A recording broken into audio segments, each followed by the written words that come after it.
Ran, kamu sampai jam berapa tadi? Suara Dimas terdengar dari ruang tamu saat Rani baru masuk rumah. Jam 5. Kenapa? Kangen, Mas.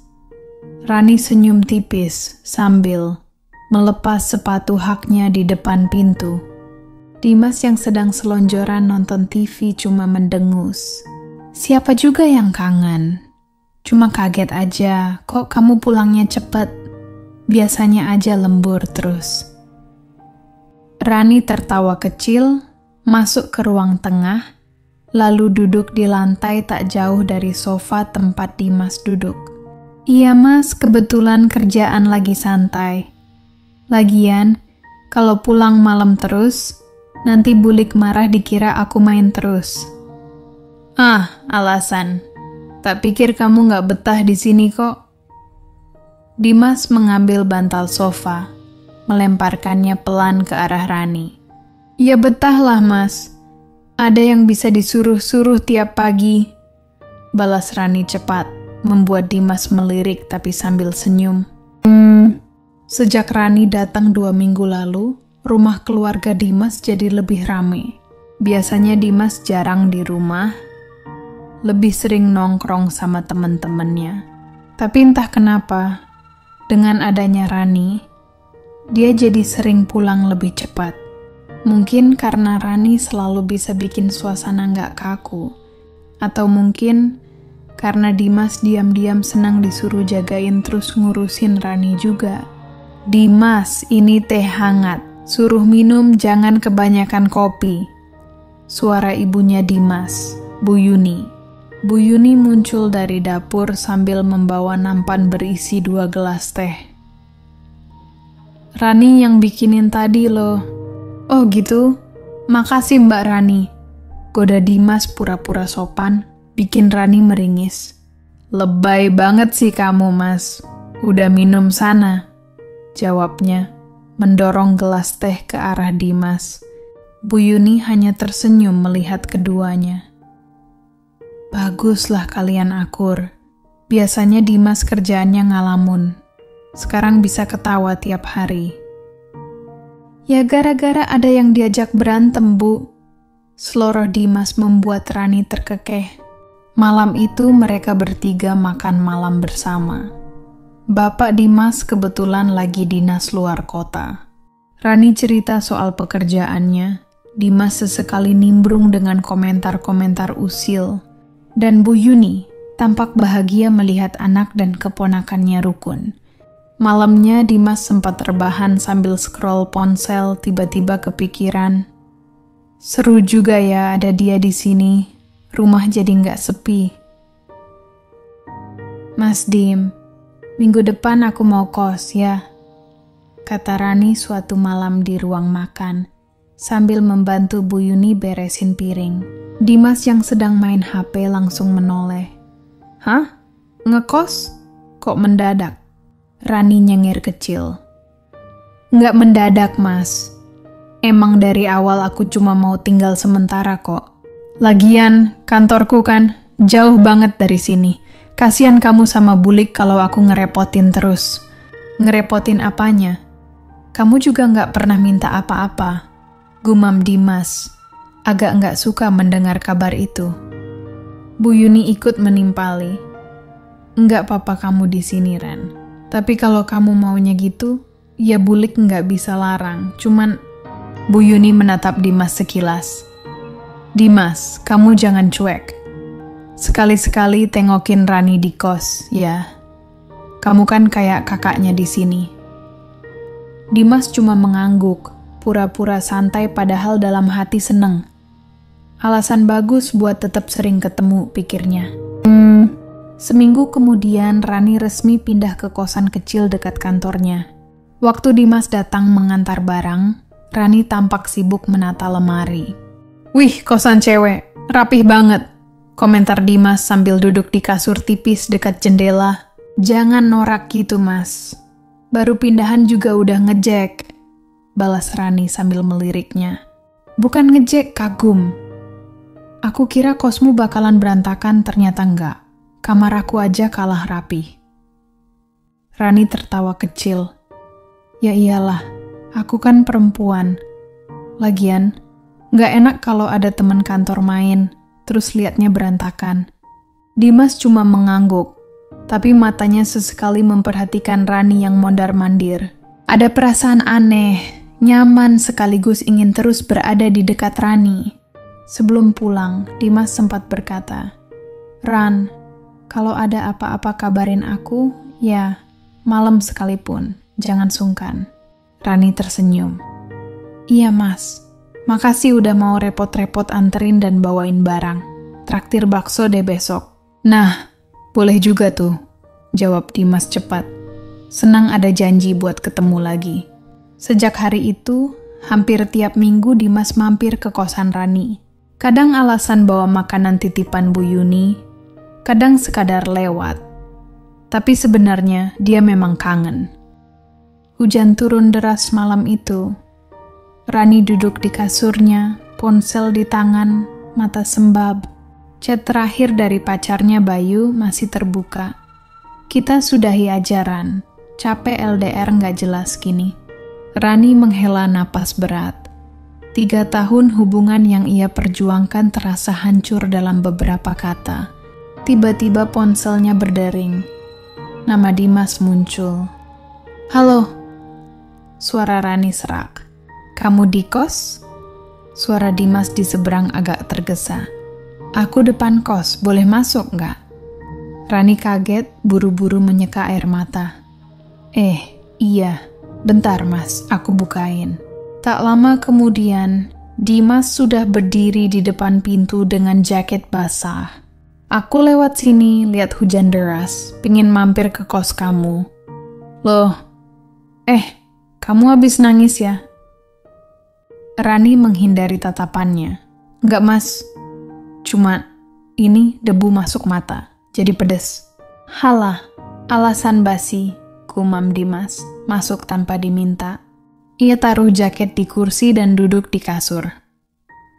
"Oke, ceritain. Apa yang bikin kamu kayak gini?"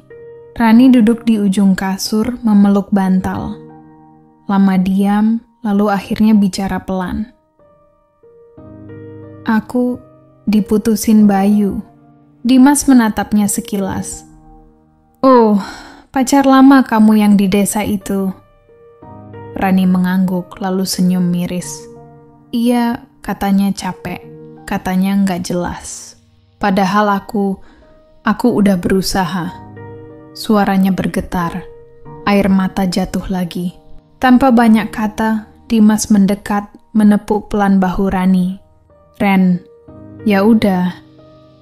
Kalau dia bisa semudah itu ninggalin kamu, berarti dia nggak pantas. Kamu nggak salah apa-apa." Rani merasa tak tahan lagi, terus menunduk dan menangis di bahu Dimas. Awalnya Dimas kaku, tapi kemudian tangannya terangkat, mengelus punggung Rani pelan. "Udah, nangis aja nggak apa-apa kok, nggak usah ditahan," bisik Dimas. Waktu berjalan, suara hujan jadi latar hening malam itu. Rani akhirnya tertidur di bahu Dimas setelah lelah menangis. Dimas hanya duduk diam, memandang wajah Rani yang tenang saat tidur. Ada perasaan aneh di dadanya. Bukan sekadar kasihan, tapi lebih dari itu. Ia bersandar di dinding, menutup mata sebentar, dan tanpa sadar ikut tertidur di samping Rani. Cahaya pagi masuk lewat celah gorden tipis kamar kos itu. Rani menggeliat pelan, matanya terbuka setengah. Butuh beberapa detik sampai ia sadar ada sesuatu atau seseorang di sebelahnya. Dimas. Cowok itu tertidur miring di sampingnya, masih mengenakan kaos dan jeans semalam, satu tangan tergeletak di dekat bantalnya. Rani kaget, langsung duduk tegak. Astaga, dia semalam nggak pulang, pikirnya panik. Ia menoleh ke arah Dimas yang mulai terbangun karena gerakannya. Suara Dimas serak, masih setengah sadar. Pagi apaan? Kamu tidur di sini semalam?"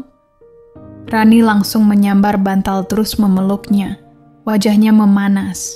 Dimas menguap kecil. Lah, kamu yang ketiduran duluan. Aku temenin. Malah ketiduran juga. Ya udahlah, gak ngapa-ngapain juga kan. Rani melotot malu. Bisa aja kamu ngomongnya. Dasar, palingan mau nyari kesempatan ya kamu. Dimas tersenyum tipis, lalu berdiri sambil merapikan rambutnya. Tenang Ran, aku gak akan cerita ke siapa-siapa. Lagian, aku gak mau kamu dikira yang enggak-enggak. Rani terdiam. Kata-kata itu entah kenapa bikin dadanya hangat. Ya udah, aku pulang dulu. Mau sarapan di rumah, nanti dicariin ibu, kata Dimas mengambil jaketnya. Sebelum pergi, ia menatap Rani sebentar. Ran, kalau butuh temen cerita lagi, aku ada. Jangan dipendem sendirian. Rani hanya mengangguk. Iya, sebelumnya, makasih ya mas, udah mau nemenin. Begitu pintu menutup, Rani terbaring lagi di kasurnya, menatap langit-langit. Ada senyum kecil yang tak bisa ia tahan. Nyaman banget tadi rasanya. Di sisi lain, Dimas di perjalanan pulang ikut tersenyum sendiri. Kenapa aku seneng banget lihat dia tenang di sebelahku? Pikirnya. Sejak pagi itu, hubungan mereka berubah. Masih akrab, masih bercanda, tapi ada sesuatu yang tak terucap di antara mereka. Sabtu malam. Hujan lagi. Dimas duduk di kursi kayu depan kamar kos Rani, sambil mengetik pesan. Aku di depan, bukain pintu. Tak lama, pintu terbuka. Rani muncul dengan kaos longgar dan celana pendek. Rambutnya diikat seadanya. Mas Dimas, jam segini? Kenapa? Nggak boleh. Dimas menyeringai. Aku tadi bilang ke ibu, mau ke tempat temen, tapi nyasar ke sini. Rani mendengus, tapi senyum tipisnya tak bisa disembunyikan. Masuk deh, aku lagi nggak bisa tidur. Mereka duduk lesehan di lantai, Rani menyuguhkan teh panas. Obrolan ngalor ngidul seperti biasa. Dari kerjaan Rani yang bikin capek, sampai cerita konyol Dimas waktu nongkrong. Tawa mereka pecah beberapa kali. Ran, kata Dimas tiba-tiba setelah tawa reda, suaranya lebih pelan.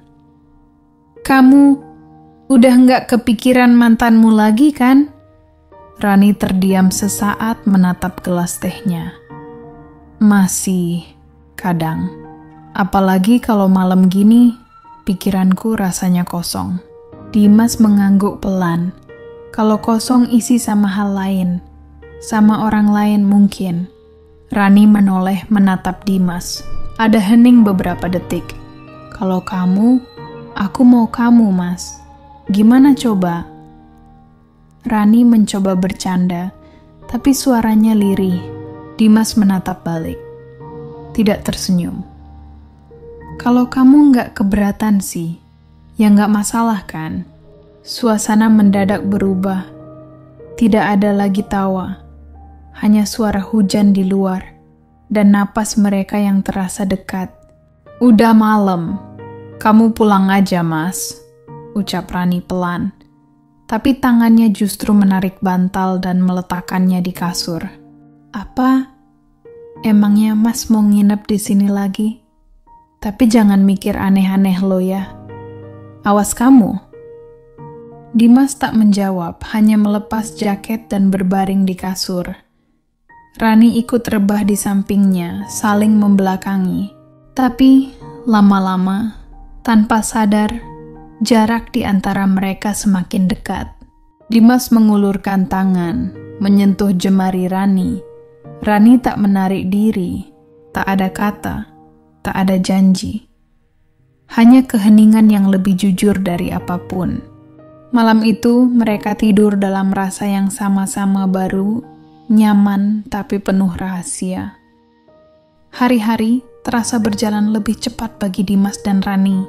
Begitu Jumat sore datang, keduanya diam-diam mempersiapkan diri untuk akhir pekan yang selalu mereka nantikan. Dimas sengaja bilang ke orang rumah kalau ada kerjaan atau tugas luar kota. Sementara Rani hanya bilang ke teman-teman kosnya kalau ia mau istirahat di kamar. Malam itu, Dimas datang dengan membawa beberapa bungkus makanan favorit Rani. "Capek nggak seminggu ini?" tanya Dimas sambil duduk di lantai, sambil membuka bungkusan ayam goreng kesukaan Rani. Rani tersenyum tipis, duduk bersila di depannya. Lumayan mas. Tapi begitu kamu datang, capeknya hilang." Dimas terkekeh pelan. Tapi dalam hatinya kalimat itu membuatnya hangat. Mereka makan sambil cerita tentang kegiatan seminggu, tertawa kecil setiap kali ada cerita konyol. Setelah selesai, Rani membereskan plastik makanan, lalu rebah di kasur tipisnya. "Enak ya, nggak perlu mikirin apa-apa," gumam Rani menatap langit-langit kamar. Dimas ikut berbaring di sampingnya, menatap wajah Rani yang tampak damai. "Iya, di sini kayak cuman kita yang ada." Rani menoleh sebentar, tersenyum, lalu kembali menatap langit-langit. Tak ada kata-kata lagi, tapi jarak di antara mereka semakin hilang. Tangan Dimas perlahan mencari tangan Rani, menggenggamnya tanpa suara. Rani tidak menolak, justru menggenggam balik. Sejak malam itu, ritual mereka seperti sebelumnya, menjadi sesuatu yang tak terucapkan. Setiap akhir pekan, mereka menciptakan dunia sendiri di kamar kos sederhana itu. Dunia yang penuh tawa, diam, dan rasa nyaman yang sulit diungkapkan. Dan juga rahasia yang makin dalam mereka simpan dari semua orang. Mereka tahu cepat atau lambat dunia luar akan menuntut jawaban. Tapi untuk sekarang, mereka hanya ingin menikmati kita yang tak pernah mereka rencanakan, namun sulit untuk dilepaskan. Dimas duduk di tepi kasur, menatap layar ponselnya yang kosong dari notifikasi. Chat grup keluarga rame, tapi dia malas nimbrung. Sejak beberapa bulan terakhir, akhir pekannya selalu habis di kos Rani. Dan anehnya, dia nggak pernah merasa salah. Sampai sekarang, Rani keluar dari kamar mandi. Rambutnya masih basah. Daster tipis nempel di tubuh. "Ngapain ngelamun, Mas?" tanyanya sambil nyengir tipis. Duduk di sebelah Dimas. "Enggak, cuma kepikiran aja," jawab Dimas berusaha biasa. "Emangnya kepikiran apaan?" Rani memiringkan kepala, menatapnya. "Ya, kita ini sebenarnya gimana ya, Ran?" Dimas spontan ngomong, suara agak serak. Rani diam sejenak. Senyumnya hilang. "Kenapa? Udah bosen?" Nada suaranya setengah bercanda, setengah menahan. "Bukan gitu, Ran." Dimas menghela napas, lalu meraih tangan Rani. "Kadang aku mikir, kita terlalu nyaman, tapi nggak mungkin kan kita bilang sama semua kan?" Rani menunduk, jarinya menggenggam jemari Dimas lebih erat. "Aku juga mikir gitu, tapi kalau kamu tanya, aku nggak punya jawaban, Dim. Aku cuma tahu, kalau kamu di sini aku tenang. Kalau kamu nggak di sini, aku kosong, hening." Hanya suara hujan gerimis di luar jendela. Dimas menatap Rani lama-lama. Ada rasa sayang yang sulit diungkap, ada hasrat yang nggak bisa dibendung. "Ran," bisiknya. Rani menoleh, dan dalam sekejap jarak di antara mereka hilang. Bibir mereka bertemu, awalnya pelan, lalu semakin dalam. Semua keresahan lenyap di balik ciuman itu. Mereka terjatuh ke kasur, saling mencari, saling membutuhkan. Ya, dan akhirnya malam itu mereka berdua, terjadi lagi. Setelahnya, Rani berbaring di sebelah Dimas, napasnya masih belum stabil. Kalau ini salah, kenapa kok Susah banget buat lepasin, gumamnya lirih. Dimas memejamkan mata, membelai rambutnya. Ia tak punya jawaban. Yang ia tahu, ia sudah terlalu terbiasa tanpa ikatan, tapi juga tak sanggup melepaskan. Minggunya, di siang yang cerah, rumah keluarga Dimas terasa sepi. Biasanya, kalau Dimas pulang, suara motornya sudah terdengar sejak pagi. Tapi beberapa pekan terakhir, hilang entah kemana. Ibunya duduk di ruang tamu sambil melipat baju. Ia menghela napas. Kok sekarang Dimas jarang pulang ya? Gumamnya. Sore itu, ia akhirnya menelpon Dimas. Masih di mana, Mas? Suaranya tenang, tapi ada nada ingin tahu. Lagi ada urusan, Bu. Jawab Dimas singkat. Urusan apa? Tiap minggu nggak pernah di rumah. Kamu ada pacar ya? Dimas tergagap sebentar. Nggak kok, Bu. Cuma lagi ada kerjaan aja ini. Ibunya tidak langsung percaya, tapi tak ingin memaksa. Hanya saja firasatnya mulai tak enak. Di tempat lain, Rani juga mendapat tekanan. Ran, kamu kok jarang pulang? Bapakmu kangen, ujar ibunya saat menelpon. Rani tersenyum kecut. Iya, Bu, lagi banyak kerjaan di sini. Kerjaan apa coba? Kerja di rumah saudara kok nggak pernah libur. Rani terdiam. Ia tak bisa menjelaskan kalau akhir pekan justru ia habiskan bersama Dimas, jauh dari siapapun. Malam itu Dimas datang ke kos Rani. Kita harus hati-hati, kata Dimas sambil duduk di tepi ranjang. Aku juga takut, Mas. Tapi aku nggak bisa kalau nggak ketemu kamu, jawab Rani pelan. Dimas menatapnya, penuh rasa bersalah sekaligus rindu. Aku pun begitu, Ran. Tapi di luar kamar kecil itu, dunia mereka perlahan mengepung dengan rasa curiga. Sabtu sore itu, suasana kamar Dimas tiba-tiba terasa berbeda. Rani duduk di tepi ranjang, menatap layar ponselnya yang terus bergetar. Pesan dari ibunya masuk bertubi-tubi. Ibu udah janjiin kamu sama anak Pak Hadi. Minggu depan kamu harus pulang. Jangan ngecewain keluarga. Dimas berdiri di dekat jendela, merokok dalam diam. Ia sesekali melirik Rani yang terlihat resah. Jadi, kamu beneran mau nurut, Ran? Suaranya pelan, hampir tak terdengar. Rani mendongak, matanya berkaca-kaca. Aku nggak tahu harus gimana, Mas. Aku nggak bisa lawan orang tuaku. Mereka udah banyak berkorban buat aku bisa kuliah, bisa kerja di sini. Suaranya serak, terhenti di tengah kalimat. Dimas menghampirinya, memadamkan rokok di asbak, lalu duduk di sampingnya. Terus kita gimana? Apa semua yang kita jalanin ini cuma iseng buat kamu? Nada suaranya meninggi, ada getar emosi yang ia tahan. Rani menatapnya tajam. Jangan gitu, Mas. Kamu tahu sendiri aku sayang kamu. Tapi kamu juga nggak pernah janji apa-apa, kan? Kita jalanin ini tanpa status, tanpa arah. Dan sekarang aku yang harus nanggung semua. Air matanya jatuh tanpa bisa ditahan. Hening. Dimas menarik napas panjang, lalu memeluknya erat.